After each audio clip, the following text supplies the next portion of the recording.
మన ప్రభు అయినటువంటి యేసుక్రీస్తు నామములో ఈ యొక్క ప్రార్థన కూటానికి వచ్చిన మీ అందరికీ నా హృదయపూర్వకమైన వందనాలు. దేవునికి స్తోత్రం. హల్లెలూయా, హల్లెలూయా. ఇంతవరకు పాటల ద్వారా దేవుని నామాన్ని బయలుపరిచి ఉన్నాము. ఇప్పుడు మంచి సమయంలోనికి వచ్చి ఉన్నాం. పరిశుద్ధ లేఖన భాగములో నుండి కొన్ని మాటలు మనము చదువుకొని ఆ వాక్యాన్ని మనము ధ్యానం చేసుకుందాం. చదవండి. లూకాసు వార్త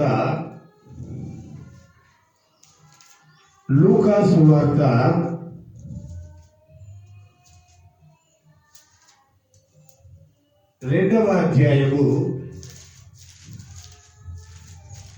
48వ వాక్యాన్ని ఒకసారి మనము చదువుకుందాం.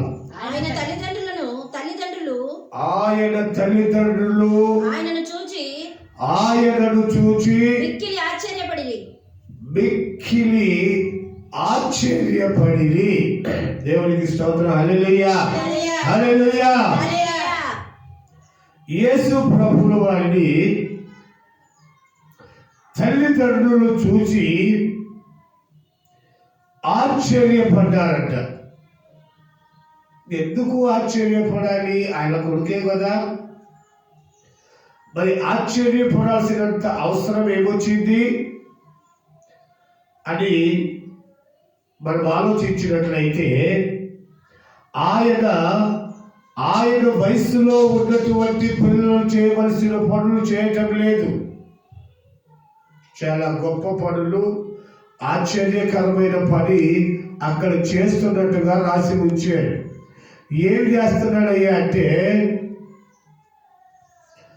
అక్కడ రాయబడిన మాట ఏంటంటే, బోధకుల మధ్యలో కూర్చొని వారితో తర్కిస్తా ఉన్నాడు. ఆయన వయసు అక్కడ రాయబడిన మాట బాలుడు అంటే 15 సంవత్సరాలు ఇంచుమించు, 1 సంవత్సరం అటు ఇటు ఉంటుంది. ఆ వయసులో పిల్లలు చేసే పని ఏంటంటే, ఎక్కడో ఆడుకుంటూ ఏదో వాళ్ళకు చిన్న చిన్న పనులు చేసుకుంటూ అలాగే జీవిస్తాడు ఆ వయసులో పిల్లలు. కానీ యేసు ప్రభువు బోధకుల మధ్య కూర్చుండి వారి మాటలను ఆలకించుచు వారిని ప్రశ్నలు అడుగుచూ ఉండగా చూచి వారు చెప్పే మాటలు క్రమంగా వింటున్నాడు. ఆయనకు అనుమానం వచ్చి ఈయనేదైనా తప్పుగా మాట్లాడితే ప్రశ్నిస్తున్నాడు. ఇది ఆయన జీవితము, ఆయనకు దేవుడిచ్చిన కృప. అయితే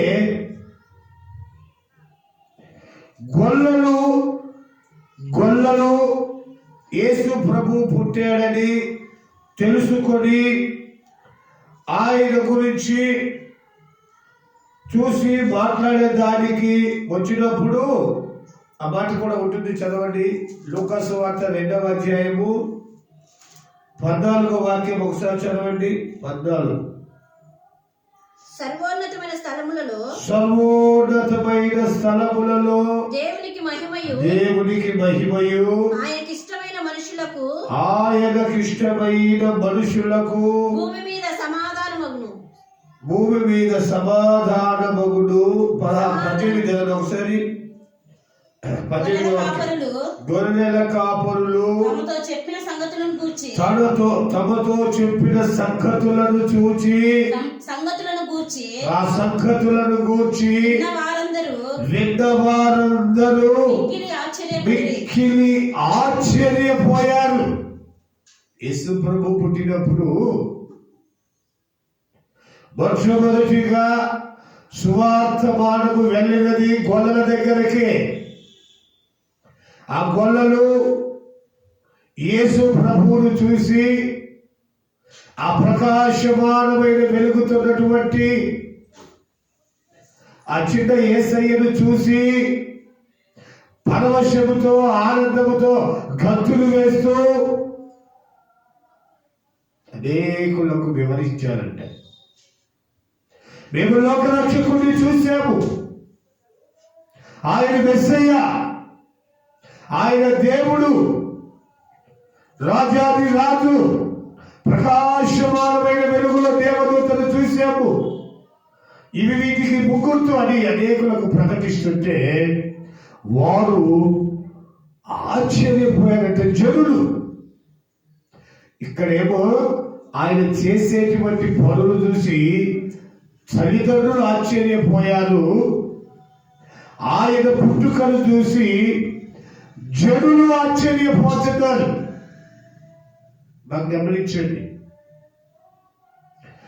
ఆయనను చూసినటువంటి గొల్లలు చెప్పినటువంటి మాటలతో ఈ గొల్లలు, ఆ వర్తమానం విన్న జనులు అందరూ ఆశ్చర్యపోతున్నారు. ఏమిటి ఇది? ఈ గొప్ప శుభవర్తమానం ఏమిటి అని. అప్పుడు యేసు ప్రభు ఆయన ఆశ్చర్య కార్యాలు చేయటము మొదలు పెట్టాడు. ఏమేమి ఆశ్చర్య కార్యాలు చేశాడో తెలుసా? ఆయన బోధిస్తూ ఉంటే ఆయన బోధ విన్న వారందరికీ ఏమిటి ఇది, ఇంత అధికారము కలిగిన వారి వలె బోధిస్తున్నాడు, ఏమిటి ఈయన బోధలో ఉన్నటువంటి గొప్పతనమని ఆశ్చర్యపోతున్నారంట. చదవండి అన్నమాట. లూకాసు వార్త 4వ అధ్యాయము 32వ వాక్యాన్ని ఒకసారి చదవండి. ఆయన వాక్యము అధికారంతో కూడినదై అదేంటి, ఆయన వాక్యము అధికారముతో కూడినదయ్యుండి నుండెను గనుక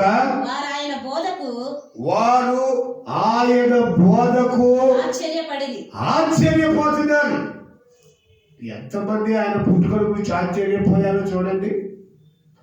గొల్లలు, దేవుని ప్రజలు, విన్న అనేకులు, అలాగే తల్లిదండ్రులు, ఇప్పుడు ఆయన బోధ విన్నవారు కూడా ఆశ్చర్యపోతున్నారు.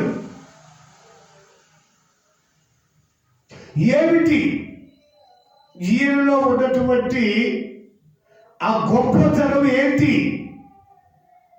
ఈయన బోధ ఏంటి? విచిత్రంగా, ఆశ్చర్యకరంగా, ఒక ప్రత్యేకంగా ఉంది. ఈయన బోధలో ఏదో జీవం ఉంది. ఆయన అధికారము గలవాడి వలె బోధిస్తున్నాడు. ఆయన బోధకు అనేకులు ఆశ్చర్యపోతున్నారు. తల్లిదండ్రులు ఆశ్చర్యపోయారు, ఆయన బోధ విన్నవారు ఆశ్చర్యపోతున్నారు. ఆయన బోధ అధికారము కలిగిన బోధ, ఆయన ప్రకటించేది సజీవమైనటువంటి పునరుద్ధానములో ఉన్న శక్తి కలిగినటువంటి బోధ. సాతాను పొగడి అధికారముతో గర్తించే బోధ. దయబట్టిందా, అబ్బో ఆ దయ్యం నాకే అనుపడుతుందో బాబోయ్ అని భయపడి పారిపోయే బోధ కాదు. అని భయపడి పారిపోయే బోధ కాదు. గమనించండి, ఒక ఆయన పాస్టర్ గారు ప్రార్థన చేస్తా ఎవరో కొంచెం ఆరోగ్యం బాగోలేక వస్తే ఆమె ప్రార్థన చేయంటే ఈయన ఎవరు ప్రార్థన చేస్తున్నాడో తెలుసా? సాధారణ ఈయన వదిలిపెట్టిపో, అవసరమైతే 2 ఓటు. గమనించండి, ఏమని ప్రార్థన చేయాలి? సాధారణ అధికారము కలిగిన నల్లడి చేస్తూ నామూలం గర్తిస్తాడు, వదిలిపో అనాలి. ఈయనెవరు ప్రార్థన చేస్తాడు తెలుసా? ఆమెను ఇబ్బంది పెడుతున్నావు, బాధ పెడుతున్నావు, ఆమెను ఇబ్బందులు చేస్తున్నావు, వదిలిపో, అవసరమైన 2 ఓటు అన్నాడంటే ఒక ఆయన ప్రార్థన చేయించాడు ఒక జాబులు. గమనించండి, మనము చేస్తున్నటువంటి ప్రార్థనలో ఆశ్చర్యకరంగాన్ని చూసే వాళ్ళకు ఏమిటి ఈయన చేసే బోధ, ఏమిటి ఈయన మాట్లాడే మాట, ఏమిటి ఈయన చేసే ప్రార్థన, ఈయన ప్రార్థనలో ఈ శక్తి ఏంటి, ఈ బలం ఏంటి, ఈ అధికారం ఏంటి, ఆశ్చర్యపోతున్నారు అనేకులు. ఆశ్చర్యంలో మునిగి తేలుతున్నారు జనులు, కొల్లలు, ఆయన తల్లిదండ్రులు, ఆయన బోధ విన్న అనేకులు కూడా ఆశ్చర్యపోతున్నారు. ఈ ఆశ్చర్యంలో ఉన్నటువంటి ఆ గొప్పతనం ఏమిటి అని నేను అడుగుతున్నాను. నేను చెప్పేది ఏంటంటే, ఆయన పుట్టక ముందు 1000 సంవత్సరాల క్రితమే ఒక ప్రవచనం పుట్టింది. ఆయన పుట్టక మునిపే ఒక ప్రవచనం పుట్టింది. యెషయా ప్రవక్త చెప్తున్నాడు, ఏలయనగా చదవండి అన్నమాట. యెషయా గ్రంథము 9వ అధ్యాయము 6వ వాక్యం చదవండి. ఇది చదవండి. 9వ అధ్యాయం 6వ వాక్యం చదవండి. చదవండి గట్టి చదువు. ఏలయనగా మనకు శిశువు పుట్టెను, మనకు కుమారుడు అనుగ్రహించబడెను, ఆయన భుజము మీద రాజ్యభారముండును, ఆశ్చర్యకరుడు, ఆలోచనకర్త, బలవంతుడైన దేవుడు, నిత్యుడైనటువంటి తండ్రి, సమాధానమునకు కర్తయ్యకు అధిపతి అని ఆయనకు పేరు పెట్టబడెను. దేవునికి స్తోత్రం. హల్లెలూయా, హల్లెలూయా. ఆయన ఆశ్చర్యకరుడు, మనకు కుమారుడు అనుగ్రహించబడ్డాడు, ఆయన భుజముల మీద రాజ్యభారం ఉంటుంది, ఆయన ఆశ్చర్యకరుడు. గమనించండి, ఆశ్చర్య కార్యాలు చేయగలిగిన వాడు. పుట్టినప్పుడే జనాలు ఆశ్చర్యపోయారు, పెరుగుతుంటే తల్లిదండ్రులు ఆశ్చర్యపోయారు, బోధిస్తుంటే అనేకులు ఆశ్చర్యపోతున్నారు. ఎందుకు అంటే ఆయన పుట్టుకలోనే ఉంది ఆయన ఆశ్చర్యకరుడు అని. ఆయన ఏది చేసినా అది ఒక ఆశ్చర్యమే. నేల మీద నడిచాడు, ఆశ్చర్యమే. 5 రొట్టెలు 2 చేపలు 5,000 మందికి పంచాడు, ఆశ్చర్యమే. ఆయన ఆశ్చర్యకరుడు. గమనించండి, ఈ ఆశ్చర్యమైన కార్యములు చేసేటువంటి మన దేవాది దేవుడు ఒక మాట చెప్తున్నాడు, నేను ఆశ్చర్యకరుడే, ఆశ్చర్యమైన కార్యాలు చేస్తాడు. కానీ ఈ లోకంలో జీవిస్తున్న మీరు కొన్ని విషయాలు గుర్తుపెట్టుకోవాలి. నేను ఆశ్చర్యకరుడని అనేకులు గుర్తుపెట్టారు. ఈ ఆశ్చర్యమైనటువంటి ధర్మపు మాటలు పలికేటువంటి ఒక యుగం వస్తుంది. కడవరి దినాలలో అనేకులు ఆశ్చర్యపడతారు. ఎలాగో తెలుసా? చదవండి ఆ మాట. ప్రకటన గ్రంథము 13వ అధ్యాయము 2వ వాక్యంలో ఉంటుంది ఆ మాట. నేను చూసినటువంటి ఆ మృగము చిరుతపులిని పోలి ఉండెను. చూడండి, నేను చూసినటువంటి ఆ మృగము దర్శనములో యోహాను భక్తుడు చూస్తున్నాడు. దర్శనము, నేను చూసినటువంటి ఆ మృగము చిరుతపులిని పోలి ఉంది. దాని పాదములు ఎలుగుబంటి పాదములు, దాని నోరు సింహపు నోరు వంటిది. వంటిది. చూడండి, క్రూర మృగాలు ఎన్నైతే ఉండవో అది చెప్తున్నాడు అక్కడ. క్రూర మృగాలు ఎన్నైతే ఉండవో ఆ క్రూర మృగాల లిస్టు పెట్టాడు అక్కడ. క్రూరత్వము కలిగిన మనుషులకు సాదృశ్యమని ఆశ్చర్యకరుడైన దేవుడు చెప్తున్నాడు.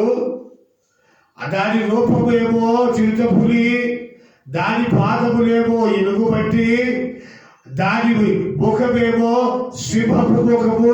ఇంకా దానికి ఆ ఘట సర్పము తన బలమును తన సింహాసనమును ఆమెకు సింహాసనము కూడా ఉందంట. తన సింహాసనముడు గొప్ప అధికారమును ఇచ్చాడు. దాని తలలో ఒకదానికి చావు దెబ్బ తగిలి నట్టుండెను. అయితే ఆ చావు దెబ్బ మానిపోయేను గనుక చదువు. భూజనులందరూ మృగము వెంట వెళ్ళుచు ఆశ్చర్యపడుచుండిరి. ఈ జనులందరూ ఆ మృగము వెంట వెళుతూ ఉంటే ఆశ్చర్యపడుచుండిరి. అందరూ ఆశ్చర్యపోతున్నారంట. ఇది చదివినప్పుడు నేను యేసు ప్రభు కదా ఆశ్చర్యకరుడు, ఆయన కదా ఆశ్చర్య కార్యాలు చేశాడు. మరి ఇప్పుడు మనం చదివింది ఏంటి? చిరుతపులి లాంటి ముఖము, ఎలుగుబంటి లాంటి పాదాలు, సింహము లాంటి తల. ఏమండి, ఇవన్నీ క్రూరత్వానికి సాదృశ్యమైన జంతువులు. ఈ క్రూరత్వాన్ని సంపాదించినటువంటి లేదా ఈ క్రూరత్వాన్ని పులిమి పుచ్చుకున్నటువంటి ఈ వ్యక్తి గజ సర్పము యొక్క సింహాసనం కూడా చేసిందంట. గమనించండి, ఎవరంటే డంబపు మాటలు పలికేటువంటి వ్యక్తి, దేవ దూషణ చేసే వ్యక్తి అక్కడ రాయబడి ఉంది. దేవుడిని దూషించే వ్యక్తి, దేవుడి బిడ్డను చులకనగా మాట్లాడే వ్యక్తి, దేవుడు అంటే లెక్క లేకుండా, భయం లేకుండా, ఇష్టానుసారముగా నోటికి వచ్చినట్టుగా మాట్లాడే వ్యక్తి అతను. దేవ దూషణ చేసేటువంటి వ్యక్తి, దేవుడంటే భయం లేని వ్యక్తి, డంబపు మాటలు మాట్లాడే వ్యక్తి. ఈ మనిషిని చూసి జనులు ఆశ్చర్యపోతున్నారు. ఆశ్చర్యకరుడు దేవాది దేవుడైన యేసు ప్రభువు కదా. ఆ ఆశ్చర్యకరుని సైతము డంబపు మాటలతో మాట్లాడుతుందే, దేవ దూషణ చేస్తుందే. ఈ మధ్య కాలంలో ఈ యూట్యూబ్ ఛానల్ వచ్చిన తర్వాత మరి దేవుడు ఎందుకు ఆ జ్ఞానం ఇచ్చాడో నాకు తెలియదు, కానీ ఒక్కొక్క మనిషి మాట్లాడే మాటలు గుండె తొరుకుపోతుంది. ఆయన ఎంత పరిశుద్ధుడు, ఎంతగా మనుషులు ప్రేమించాడు. దేవుడు లోకమును ఎంతో ప్రేమించాడు గాన తన అద్వితీయ కుమారుడిని లోకానికి అనుగ్రహించాడని క్లియర్గా రాసి ఉంటే, ఒక ఆయన అంటాడు బైబిలే తప్పంటాడు, ఒక ఆయన అంటాడు యేసు ప్రభువే పుట్టలేదు అంటాడు, ఒక ఆయన అంటాడు అసలు వాళ్ళ మతము పాశ్చాత్య మతం అండి, వలస వచ్చిన మతం అండి. రకరకాల మాటలు, డంబపు మాటలు, దేవదూషణ మాటలు వింటా ఉన్నప్పుడు, నా దేవా వారిని క్షమించయ్యా, వారు తెలియకనే మాట్లాడుతున్నారు. నీ ప్రేమ తెలియదు, నీ విశ్వాసం వాళ్ళకు లేదు, నీ యందు వాళ్ళకు ఒక నిరీక్షణ అనేదే తెలియదు. నీలో ఉన్న ఆశ్చర్యమైన క్రియలు వారు విని చదివి వారు అనుసరింపక దానికి వ్యతిరేకంగా తయారయ్యారు. అనేకులు ఆ విషయాన్ని చూసి ఆశ్చర్యపోతున్నారంట. అనేక జనులు వారిని వెంబడించారని రాయబడి ఉంది. ఒకసారి మంచి క్రైస్తవ కుటుంబంలో ఉన్నవాడు, ప్రార్థన చేసుకునేవారు, వారి కుటుంబం అంతా ప్రార్థనా పనులు. వాళ్ళ అమ్మ వాళ్ళ తల్లిదండ్రులు ఫోన్ చేస్తే, నాన్న ప్రార్థన చేసుకున్నావా, ఆరోగ్యంగా ఉన్నావా? ఉదయాన్నే ప్రార్థన చేసుకోయా, దేవుడు నిన్ను ఆశీర్వదిస్తాడని మంచి మాటలు చెప్పేవాళ్ళు. అలాంటి కుటుంబంలో పుట్టినటువంటి ఒక వ్యక్తి, ఒక మనిషి ఈ డబ్బపు మాటలకు లోనై, ఈ డబ్బపు మాటలు, ఈ దేవదూషణ మాటలకు లోనై యేసయ్య చెంత నుంచి డబ్బపు మాటలు మాట్లాడే వారి మాటలకు ఆశ్చర్యపోయి వారిని వెంబడిస్తున్నారు. అది చూసినప్పుడు హృదయం కకావికలమైపోయింది. నాయన, ఇంత ప్రార్థన చేసుకునే బిడ్డ కదయ్యా, వాళ్ళ కుటుంబం అంతా ప్రార్థన చేస్తున్నారు కదా దేవా, వారి ప్రార్థనలో అలా అనేక సేవకులు వచ్చి అక్కడ వాక్యం చెప్తున్నారు కదా, ఆ బిడ్డ మరి ఎందుకు అలాగా పట్టబడ్డాడయ్యా అంటే ఈ వాక్యం చెప్తుంది, వారి డబ్బపు మాటలకు వీరు ఆశ్చర్యపోతున్నారంట. వారి దేవదూషణ మాటలకు వీళ్ళు లొంగిపోతున్నారు. కారణం ఏంటంటే ఆ క్రూర మృగాల యొక్క మనస్తత్వాలు కలిగిన వ్యక్తులు, ఆ క్రూర మృగాల యొక్క అస్థితిగతులను వీళ్ళు అవలంబించుకొని, నోటి వెంట పరిశుద్ధత లేదు, వారి బ్రతుకులో పరిశుద్ధత లేదు, వారు మాట్లాడే మాటలలో ఒక పరిస్థితి కనపడదు, నోటికొచ్చిందల్లా మాట్లాడతారు. ఆ మాటలు విన్నప్పుడు దేవుని మీద హృదయాలు కదిలిపోయి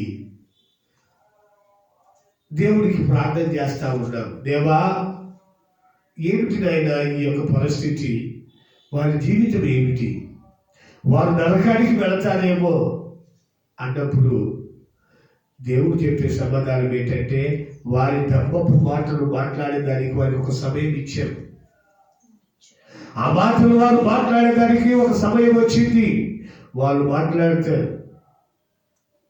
మాట్లాడినప్పుడు వారిని అనుసరించే వాళ్ళు వారి వెళ్ళిన దారిలో వెళ్తారు. అని రాసేది ఘట స్వర్పము సింహాసనం ఇచ్చాడట.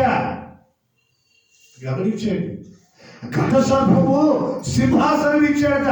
కూర్చోరా బాబు ఈ సింహాసనం మీద, ఈ సింహాసనం మీద కూర్చుంటే నీకేమవుతాయి తెలుసా? భయంకరమైన మాటలు వస్తాయి, బూతులు వస్తాయి, దేవదూషణ వస్తుంది, వాడెంత ఈడెంత. గమనించండి, ఎవడెంత అండి, ఎవరికి ఎవరు? ఆ ఒక్కరవ ఊపిరి ఆ ముక్కులో నుంచి బయటికి వెళ్ళిపోతే ఆ కన్నుల పైన ఉన్న మరణము ఆ మనిషిని ఆవరిస్తే ఇంకేమంటుంది ఆ మనిషికి? నువ్వెంత లేదు, నేనెంత లేదు, ఎవడెంత లేదు, తీసుకెళ్ళి పక్కన పడేస్తాడు. మరి చనిపోయిన తర్వాత జీవితం ఏంటండి? ఈ ఆత్మ చనిపోదు, ఆత్మకు జీవం ఉంది. జీవం కలిగిన దేవుడు జీవింపచేయు ఆత్మ. ఆత్మకు ఒక ఆలోచన ఉంది, ఆత్మకు ఒక నిర్ణయం ఉంది, ఆత్మకు ఒక ఆలోచన ఉంది. చనిపోతే ఎవరు చెప్తున్నారండి? శరీరం చనిపోతే ఎవరు చూడదు, అన్ని తీసుకెళ్ళి ఆడ పడేస్తారు. కానీ ఆత్మ ఉంది కదా, మరి దాని పరిస్థితి ఏంటి? అది ఎక్కడికి వెళ్తుంది, ఏం చేస్తుంది? ఆ చచ్చిపోతే నేను చూసానండి బాబు, చనిపోయిన తర్వాత ఆత్మకు ఆవేదన ఉంది, వరపెడుతుంది. నేను వరపెట్టాను, నేను చచ్చిపోయాను. నమ్మండి నా మాట. నేను ఈ విషయం మీకు చెప్తే మీరెవరు నాకు ఒక బిల్డింగ్ కట్టినో చర్చి కట్టి మరి నేను ఎందుకు చెప్పాలి అబద్ధం? దేవుడు ఫుల్ పీట్ మీద ఉండి నేను చనిపోయాను. మా అబ్బాయి అన్నాడు, నానా నువ్వు నిద్రపోయావేమో, కలగడ్డావేమో అంటే చెప్పాను. నానా నేను కలగడ్డాను అనుకుంటాను, మరి నా ప్రాణము బయట ఉన్న మా బంధువులందరినీ లేపింది, నాయనా లేని నేను చచ్చిపోతున్నానని. నా ప్రాణం అలాగా మందిరం దగ్గరికి వెళ్ళి ప్రార్థన చేసింది, నన్ను బ్రతికి ప్రభువా అని. మరి ఇవన్నీ కూడా నిద్రలో చేసే పనులేనా? నిద్రలో మెలుగు వచ్చిన తర్వాత, ఆపరేషన్ అయిపోయిన తర్వాత నేను లేచి డాక్టర్ కలిశాను. ఆక్సిజన్ చూసుకోవాల్సిన అవసరం లేదా, ఉందో లేదో అని. వాళ్ళు తెల్లమొక వేసారు. తర్వాత బయట నాకు చెప్పారు, నిజమే హడావుడిగా ఒక సిలిండర్ తీసుకొని వచ్చారు లోపలికి, మేము చూసాము అని. మరి నిద్రపోయే వారికి ఇవన్నీ అలాగే తెలుస్తాయి ఆయన అన్నారు. ఉంటాడా అన్నాడు. ప్రియమైన దేవుడి బిడ్డలారా, డబ్బపు మాటలు పలికే వారిని అనుసరించి ఆశ్చర్యపోయే వాళ్ళు ఉన్నారు అని రాశారు. మన ప్రభు ఏమో ఆశ్చర్యకరుడు. వీళ్ళు డబ్బపు మాటలు పలికినప్పుడే వీళ్ళు ఆశ్చర్యపోయారు, కానీ యేసయ్య పుట్టినప్పుడు ఆశ్చర్యపోయారు, సువార్తను ప్రకటించేటప్పుడు జనులు ఆశ్చర్యపోయారు, ఆయన చేసే పనులు చూసి తల్లిదండ్రులు ఆశ్చర్యపోయారు. ఆయన పుట్టక ముందే ప్రవచనమే ఉంది. ఆయన ఆశ్చర్యకరుడు. ఆశ్చర్యకరుడు గురించి చెప్తున్నాడు. మీ డబ్బపు మాటలకు పడిపోయే వారి గురించి కాదు. పడిపోవద్దు.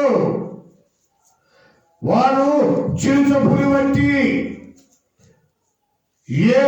ఎలుగు వంటి పాదములు కలిగి, సింహము వంటి ఆకారము కలిగి, గత సర్పం ఇచ్చినటువంటి సింహాసనం మీద కూర్చొని దేవదూషణ చేస్తున్నారు.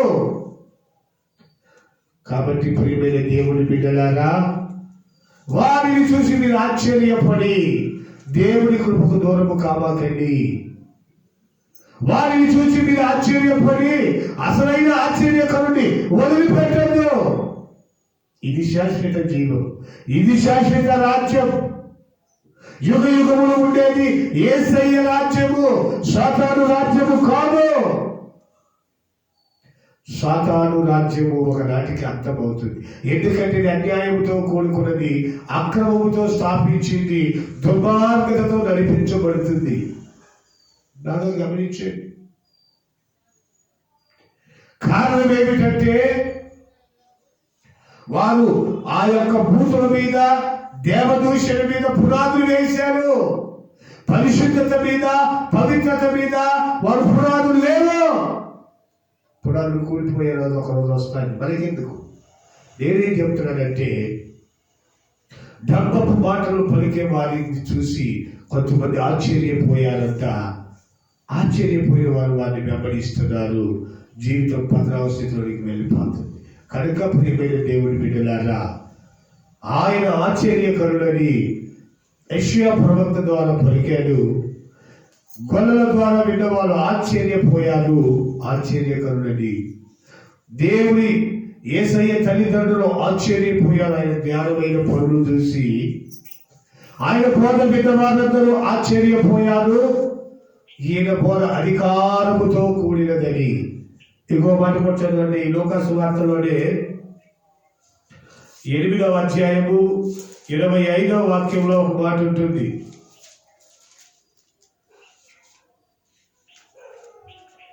లూకా సువార్త 8వ అధ్యాయము 25వ వాక్యము. అప్పుడు ఆయన, నీ విశ్వాసం ఎక్కడ అని వారితో అనెను. మీ విశ్వాసం ఎక్కడని వారితో అనెను. అయితే వారు భయపడి ఈయన గాలిని నీళ్లను ఆజ్ఞాపింపగా అవి లోబడుచున్నవి. ఈయన ఎవరు? దేవునికి స్తోత్రం. హల్లెలూయా, హల్లెలూయా. ఈయన ఎవరు అని వారు ఆశ్చర్యపడ్డారట. ఈయన గద్దిస్తే గాలి లోబడుతుంది, నీళ్లు లోబడుతున్నవి. ఏమిటి ఈయన మాటలోని శక్తి? ఈయన ఎవరు? ఆయనతో కూడా ఉంటున్నారు, ఆయనతో కూడా తింటున్నారండి, ఆయనతో కూడా పడుకుంటున్నారండి, ఆయనతో కూడా సేవ చేస్తున్నారండి. ఆయన చేసే గొప్ప కార్యాలన్నీ తమ కళ్ళతో తాము చూస్తున్నారండి. ఇంత చూసినా కూడా వారికి ఆయన ఎవరో అంతు చిక్కట్లేదు. ఆయన చేసే పనులు చూసి వాళ్ళు ఆశ్చర్యపోతున్నారంట. ఏదో 5 లక్షలు 2 చేపలు 5,000 మందికి వచ్చారంటే ఏమో అనుకున్నాం, కానీ గాలి లోపడుతుంది, నీరు లోపడుతుంది. ఏమిటి ఆశ్చర్యము? ఆయన ఆశ్చర్యకరుడని యెషయా ప్రవక్త ద్వారా చెప్పారు కదా. ఈయన మెస్సయ్య చెప్తాడు. ఒకసారి శిష్యులందరినీ యేసు ప్రభువు అడుగుతాడు, మీరైతే నేను ఎవరైనా అనుకుంటున్నానంటే ఒక పేతురు మాత్రమే మంచి సాక్ష్యం చెబుతాడు, నీవు సర్వోన్నతుడైన దేవుని కుమారుడవు. దేవునికి స్తోత్రం. హల్లెలూయా, హల్లెలూయా, హల్లెలూయా. అందుకే యేసయ్య అంటాడు, పేతురు, కేఫా, నీ బండ మీద నా సంఘాన్ని కడతాను, నీ బండ మీద నా సంఘాన్ని కడతాను. కారణం ఏంటంటే నీవు బండలాంటి వాడవు. నీవు వానలు వచ్చినా, వరదలు వచ్చినా, తుఫాన్లు వచ్చినా కరిగేవాడవు కాదు. నీ బండలాంటి హృదయము. అయితే ఈ శిష్యులు అంటున్నారు, ఇది ఎవరో ఆశ్చర్యకరుడై ఉంటాడని ఆశ్చర్యపోతున్నారు. ఈ ఆశ్చర్యకరుడైన దేవుడు మనకు చెప్తున్నటువంటి మాట ఏంటంటే, దెబ్బకు మాటలు పలికే వారిని చూసి మీరు ఆశ్చర్యపోకండి, వారిని అనుసరించకండి. ఆశ్చర్యకరుడా నా ఆలోచన కర్తవు, ఆశ్చర్యకరుడా నా ఆలోచన కర్తవు, నిత్యుడగు తండ్రివి చాలేము రాజువు, చీకటి తొలగే నీతి సూర్యుడు నాలో ఉదయించే, చీకటి తొలగే నీతి సూర్యుడు నాలో ఉదయించే, నీ సాక్షిగా వెలుగుమయమై తేజరిల్లెదను, నీవున్నంత వరకు నీ సాక్షిగా వెలుగుమయమై తేజరిల్లెదను, నీవున్నంత వరకు ఆశ్చర్యకరుడా ఆలోచన కర్తవు, నిత్యుడగు తండ్రివి చాలేము రాజువు, సింహపు పిల్లలైనా కరుణ కలిగి ఆకలి గొనిగా, సింహపు పిల్లలైనా కరుణ కలిగి ఆకలి గొనిగా, నీ పిల్లలు ఆకలితో అలమటిల్తురా, నీవున్నంత వరకు నీ పిల్లలు ఆకలితో అలమటిల్తురా,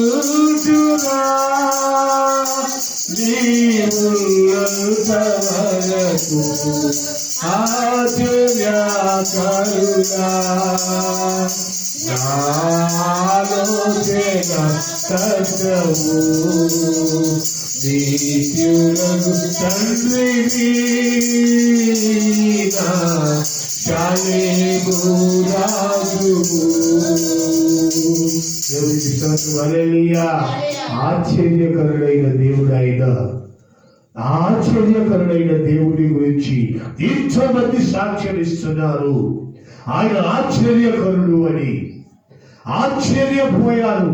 యేసు ప్రభువును బల్లెముతో పొడిచినాక కూడా ఆ బల్లెముతో పొడిచినటువంటి వ్యక్తి సాక్ష్యం ఇస్తున్నాడు, ఈయన నిజముగా దేవుని కుమారుడే, ఈయన నిజముగా దేవుని కుమారుడే. ఆయనకు ఇరువైపున ఉన్న ఇద్దరు దొంగలను కాళ్ళు వెలగకొట్టి చంపేస్తే యేసు ప్రభు ప్రాణాత్మ శరీరాలను తన తండ్రికి సమర్పించి సమాప్తమైందని చెప్పినటువంటి గొప్ప గరుడైన దేవుడు ఆయన ప్రక్కలో పడిచినటువంటి వ్యక్తి చెప్తున్నాడు, ఈయన నిజముగా దేవుని కుమారుడే. ఇలా ఆశ్చర్యకరుడి, ఏ సందేహమే లేదని అలాంటి ఆశ్చర్యకరుని మనము ఆరాధిస్తున్నాము, ప్రార్థిస్తున్నాము, స్తుతిస్తున్నాము, కీర్తిస్తున్నాము, ఘనపరుస్తున్నాము. మన జీవితాలు ధన్యమైనవి. దేవునికి స్తోత్రం. హల్లెలూయా. దేవుని బిడ్డలారా, డబ్బపు మాటలు పలికే వారిని, దేవదూషణ చేసే వారిని, దేవునికి విరోధముగా మాట్లాడే వారిని చూసి మీరు ఆశ్చర్యపడి వారి మార్గముల్లోనికి వెళ్ళదు. ఈయన నిజమైన ఆశ్చర్యకరుడు. యేసు ప్రభువుల వారే ఆశ్చర్యకరుడు. ఈ ఆశ్చర్యకరుణ్ణి మనము ప్రార్థించాలి, స్తుతించాలి, కీర్తించాలి, ఘనపరచాలి. ఈ విషయాన్ని మనం మనన చేసుకుంటూ మోకరించండి, ప్రార్థన చేసుకుందాం. మోకరించి కళ్ళు మూసినట్లయితే మనం ప్రార్థన చేసుకుందాం. ఆశ్చర్యకరుడైన దేవుడు యెషయా ప్రవక్త ద్వారా ప్రవచన రూపంలో పలికినటువంటి ఆశ్చర్యకరుడు, గొల్లలు ప్రజలు పలికినటువంటి సాక్ష్యము వారు ఆశ్చర్యకరుడని చూశారు. తల్లిదండ్రులు చూసినటువంటి సాక్ష్యం, ఈయన చేస్తున్నటువంటి కార్యక్రమాలు ఆశ్చర్యపరుస్తున్నాయి. ఈ వయసులో ఈ పిల్లలు చేయాల్సిన పనులు కావివి. ఈయన నిజముగా ఆశ్చర్యకరుడే, ఆశ్చర్యకరుడే అని బోధ విన్నవారు అంటున్నారు. ఈ బోధ ఏదో అధికారము కలిగినట్లుగా ఉంది. ఇది అధికారము కలిగిన బోధ, ఇది దేవుని బోధని అనేకులు ఆశ్చర్యపోయారు. ప్రియమైన దేవుని బిడ్డలారా, ఈ ధర్మపు మాటలు చూసి మీరు ఆశ్చర్యకరుని వదిలిపెట్టి ఆ యొక్క దేవదూషణ మాటలకు మీరు ఆశ్చర్యపడి దేవాది దేవుడిని విడిచి వెళ్ళిపోతున్నారేమో. కృప కలిగిన దేవుడు చెప్తున్నాడు, నేను ఆశ్చర్యకరులను, ఆలోచనకర్తను. శిష్యులు సాక్ష్యమిస్తున్నారు, ఈయనకు గాలి నీరు సమస్తము లోబడుతున్నాయి. ఈయన ఎవరో ఆశ్చర్యపోతున్నారు. ఈయన ఆశ్చర్యకరుడని, ఆయన చేసే ఆశ్చర్యమైన కార్యములకు వారు ఆశ్చర్యపోతున్నారు. డబ్బపు మాటలకు, దేవుని దూషణ మాటలకు మీరు ఆశ్చర్యపడద్దు. దేవుడు ఆ బిడ్డలను కూడా క్షమించి కృపలో ఆయన సన్నిధికి నడిపించాలని ప్రార్థన చేద్దాం. కానీ మీరు ఆ డబ్బపు మాటలు విని ఆశ్చర్యపడి ఆ వైపుకు బ్రొగ్గుచున్నారేమో. ఆ వైపుకు బ్రొగ్గిన వారు నిత్య నరకాగ్నిలో ఉంటారు కనుక ప్రియమైన దేవుని బిడ్డ, ఈ విషయాన్ని మీరు గమనించుకొని ఆశ్చర్యకరుడైన దేవాది దేవుని ఆయన ఆశ్చర్యకరమైన మార్గాల్లో మనం నడిపించులాగున ప్రేరేపించబడి వారు ఒకరు ప్రార్థన చేయండి. స్తోత్రం స్తోత్రం స్తోత్రం యేసయ్యా, నీకు స్తోత్రాలు స్తోత్రాలు స్తోత్రాలు తండ్రి. ఇదిగో నా ప్రభువా, మాతో మాట్లాడే విధానాన్ని బట్టి నీకు స్తోత్రాలు స్తోత్రాలు స్తోత్రాలు స్తోత్రాలయ్యా. ప్రభువా నాయన, మీరు ఆశ్చర్యకరులు. ప్రభువా నాయన, నీకు స్తోత్రాలయ్యా. ఆశ్చర్యపరిచే బిడ్డలను ప్రభువా, మమ్మల్ని మా పాదాలు తొట్టిల్లకుండా నా తండ్రి నీతో నడిచే కృపను మాకు దయచేయండి తండ్రి. ఆశ్చర్యకరుడు నాయన, ఆలోచనకర్త ప్రభువా, నిత్యుడకు తండ్రివి నాయన, నీకు స్తోత్రాలయ్యా. తల్లిదండ్రి మరిచిన నేను మరువను అని వాగ్దానం చేసిన తండ్రివి నీవే తండ్రి. అయ్యా, మా అడుగులు తొట్టిల్లకుండా ప్రభువా నీ వైపు నడిచి ప్రభువా నిన్ను చూచి ప్రభువా నీతో నడిచే కృపను మాకు దయచేయండి తండ్రి. నీకు స్తోత్రాలు స్తోత్రాలు స్తోత్రాలయ్యా. అయ్యా, ఎల్లవేళలో నిన్ను స్తుతించి నిన్ను ధ్యానించే బిడ్డలుగా మమ్మల్ని మార్చండి తండ్రి. నీకు స్తోత్రాలయ్యా. ప్రార్థనాత్మతో నింపండి తండ్రి. నీకు స్తోత్రాలు స్తోత్రాలు స్తోత్రాలయ్యా. అయ్యా, ప్రతి ఒక్క బిడ్డమైన ప్రభు ఈ నూతన సంవత్సరంలో ప్రభు ప్రతి ఒక్క బిడ్డ పైన ప్రభు నీ ఆత్మను కృమ్మరింప చేయండి నాయన. అన్య భాషలు దయచేయండి తండ్రి. నీకు స్తోత్రాలు స్తోత్రాలయ్యా. ఆత్మ లేని వాడు నా వాడు కాదన్నావు నా తండ్రి. అయ్యా, నీ ఆత్మని ప్రభు నాయన ప్రతి బిడ్డమైన మీరు కృమ్మరించండి తండ్రి. నీకు స్తోత్రాలయ్యా. నాయన, ఇప్పటి నుంచి ప్రభు నీ సేవలో ప్రభు ఎలుగుటకు మీరు సహాయం చేయండి నాయన. వెలుగుకరమైన మార్గంలో నడిపించండి తండ్రి. నీకు స్తోత్రాలు స్తోత్రాలయ్యా. సేవకులకు మంచి ఆరోగ్యం ఇచ్చినందుకై నీకు స్తోత్రాలు స్తోత్రాలయ్యా.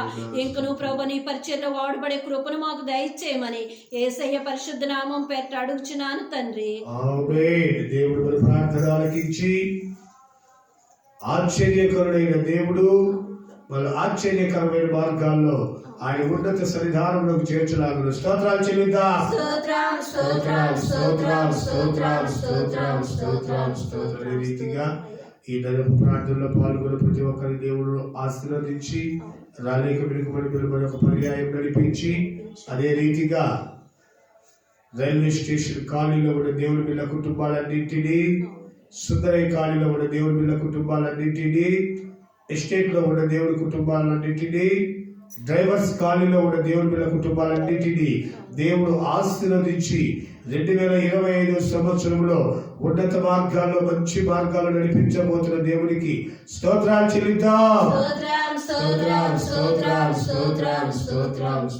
అవసరం మినిస్ట్రీ కొరకు, విశ్వాసుల కొరకు, సేవకుల కొరకు, నడిపిస్తున్న నాయకుల కొరకు, అబ్రహామునకు, విష్ణునకు, రమేషునకు, రాజన్నకు, ఫ్రైడేనకు అందరికి దేవుడు మంచి ఆరోగ్యం ఇచ్చి ఆ మినిస్ట్రీ అత్యంతలుగా వర్ధిల్ల చేసినందుకై స్తోత్రాలు చెల్లిద్దాం.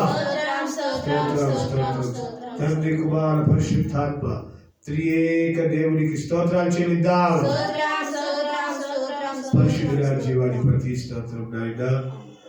నీ పరిశుద్ధమైన వాక్కుల ద్వారా మీరు ఆశ్చర్యకరుడని, ఆశ్చర్య కార్యాలు చేయగలిగిన దేవుడని, అనేకులు మిమ్మల్ని చూసి ఆశ్చర్యపడ్డారని, డబ్బపు మాటలు పలికి ఆశ్చర్య మాటలు మీరు వినవద్దని మీరు మరొకసారి హెచ్చరి